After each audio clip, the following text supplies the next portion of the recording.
What's going on, guys? Sam Brown here at elitefts, back again with Tony Montgomery. Now we're going to be jumping into something that doesn't get a lot of attention when it comes to powerlifters and strongmen, is the act of breathing. Sounds pretty basic, sounds pretty straightforward, but Tony's going to kind of break it down as how it relates to getting stronger. Yeah, so breathwork, we do hear inundated with that a lot, but understanding the mechanisms behind breathwork and why it actually works is something that is important, right? Mechanisms is like everything that drives what you're trying to do. So I can tell you what to do, but without actually understanding the mechanisms behind it, then that's going to create a bit of a problem. So we want to think about how can breathwork drive our ability to recover, and how can breathwork drive our ability to perform at a high level. Those are the first two things that I want to think about when thinking about breathwork. Then we can think about breathwork in terms of how does that apply to creating stability, intra-abdominal pressure, and all those things that actually matter under the bar. But first you want to think about how can I use breathwork to drive my sympathetic nervous system and my parasympathetic nervous system, right? In terms of autonomic nervous system, our breath kind of controls that in a lot of facets. So we want to think about when we're doing breath work, right? We're inhaling.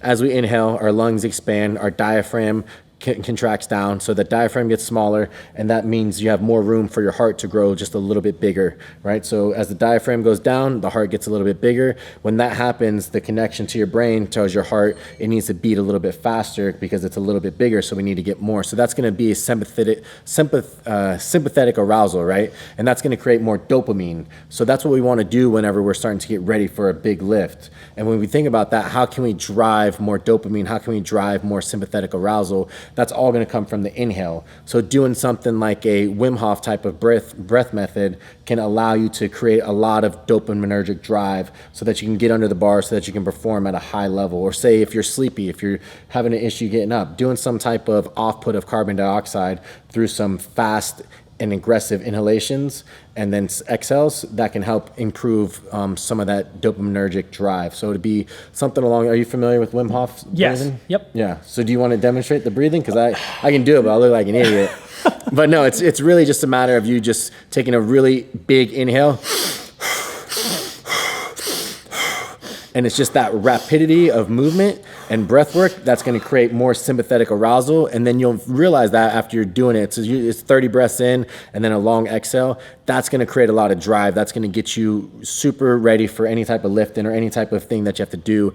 But then you want to think about how can we come down off of that, right? How can we create more parasympathetic recovery? And then that's going to come with more of the exhalation, right? As we exhale, our lungs get smaller, our diaphragm comes back up, and then that creates a smaller heart for us to not have to pump as much blood into it. So that's going to mean that our heart rate starts to go down. So that's going to be done through like a physiological sigh, right? They have a phrenic nerve that connects to your diaphragm, and that's all controlled by the breath. So that's going to be 2 rapid inhales followed by a slower exhale. So it's going to be something along the lines of, and that can create 1, rhythmic breathing for when you're doing any type of aerobic work, but 2, that can be a good way to calm down from anxiety or any type of sympathetic arousal. So those are the 2 like primary mechanisms that you can do like immediately to cause you to be in a heightened state of like ready to go and ready to charge after a workout, and then also to calm down afterwards as well. And that's what creates that heart rate variability that a lot of people talk about, is how high can we get our sympathetic arousal, and then how low can we get our parasympathetic arousal. And if we can control those things, we can control when to be intense for training and then when to recover afterwards, which is a hard thing for a lot of people to do, is shut off that intensity. They'll drive home with the same music they drove to the gym. They won't know how to calm their breathing down. So those are 2 tools that I like to talk about first and foremost that drive kind of the neurotransmitters to control arousal states. And then the next thing you want to think about is how can we use breath work in order to improve our mechanics and our ability to lift. And you'll hear a lot of people talk about, you know, demonstrating on somebody standing up, like this is the breath work we're going to do.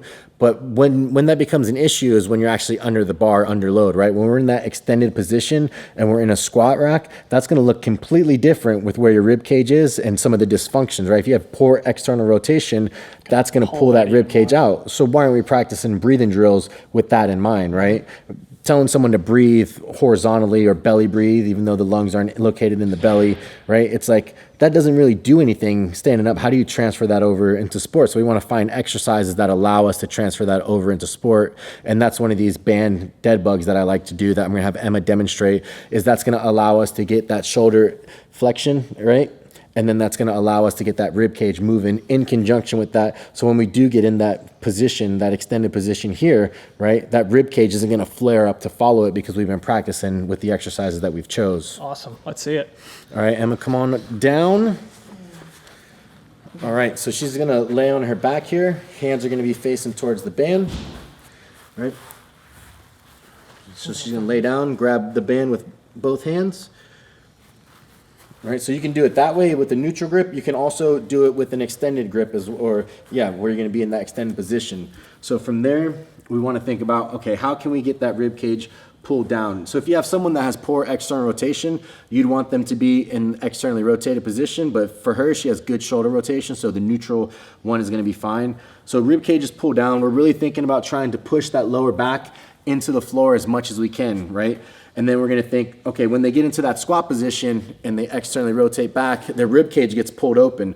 So we want to focus on making sure her rib cage gets stationary where it needs to be as she's letting that band pull her arms back, making sure it doesn't rise up, right? And if it does, just continue to cue her to push it down, and then she's going to bring it back up.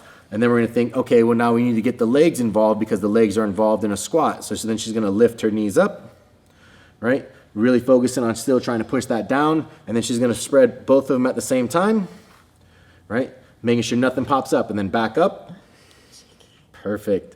And then back down, right? And this is going to encompass the entirety of the squat movement, right?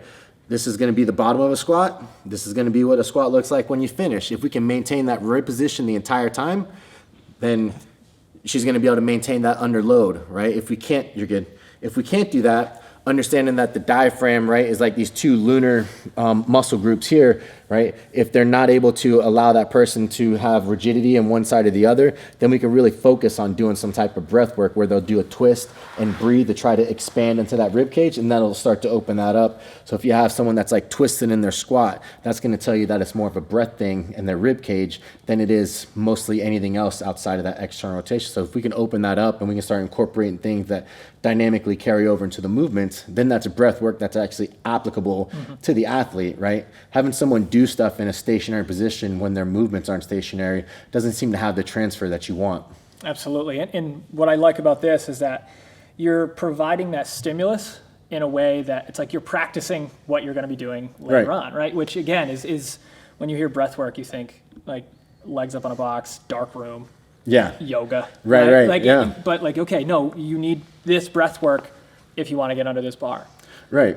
In an ideal world, right, you're going to think about, okay, we're doing this on the floor. How does the floor transfer over to the bar? And sometimes it does, sometimes it doesn't, right? If you can get most of your warm-ups to be exactly the way you're going to be under the bar, then that's going to be the best way to do it. But there has to come a point in time where you're going to fundamentally regress down to that very basic pattern, get that fixed first, and then you can move into some of these harder, more progressive type patterns to get under the bar, right? So it's just about thinking, you know, where can I start and where do I want to end? Absolutely. And just like we had mentioned in our warm-up video, it's a diagnostic tool, right? So being in that position, right, laying on the floor, provides that external stability, and it provides you that feedback to know about where your body is in space. For a lot of people, getting them into this position, luckily enough, we have Emma, who's an absolute stud athlete, right? Debatable.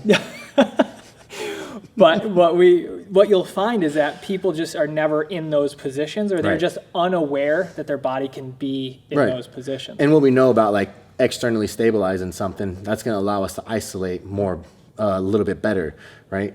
So doing that external stabilization will allow us to isolate some of those fundamentals that we're looking for, and then we can bring them to internal stabilization where we have to stabilize that on ourselves when we have a bar on our back. That's something that's not rigid and trying to hold us down. Absolutely. Perfect. And as with everything else, something like this, as Tony had said, will be progressed, right? This is one level of it, but it can go, get more complicated, more difficult as you go. But I think for most people, starting in this position will provide a lot of benefit at least to get an understanding of where they're starting at or what positions they find themselves in most often, right? Yeah, definitely. You always want to think like, where can I progress from here? If I'm on the ground, I want to be able to find exercises that I can put my feet on, right? That mimic the squat as much as possible. So you can do something as simple as like a band RNT, where you have the band up here and you're trying to maintain that extended position and then squat from there, right? That can be the next progression up to focus on that rib cage and everything else. Then from there you move to the bar, right? Everything has to have a fundamental groundwork for you to be able to lay it down and make sure that there's no asymmetries, no imbalances going on. Then you just build that up to under the bar. Perfect.